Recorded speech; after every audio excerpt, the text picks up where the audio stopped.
Hey guys, welcome back to TechMan. Today, let me show you how to use keyboard and Roblox on iPad. Using a keyboard with Roblox on iPad does work, but it's only partially supported compared to a full PC setup.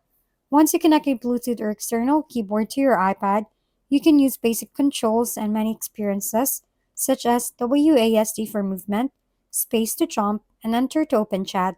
But these inputs only work if the specific game has keyboard support enabled by the developer. Some games may recognize a few shortcuts or inputs, while others will ignore them completely. So the experience varies a lot from game to game. Unlike PC, you would get full keyboard integration, advanced keybinds, menus, and many shortcut commands won't function. And mouse support is also limited or inconsistent on iPad.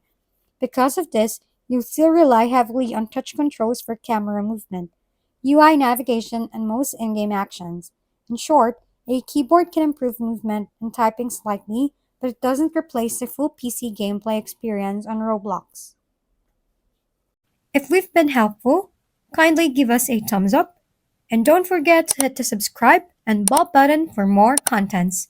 For any questions and suggestions, comment down below.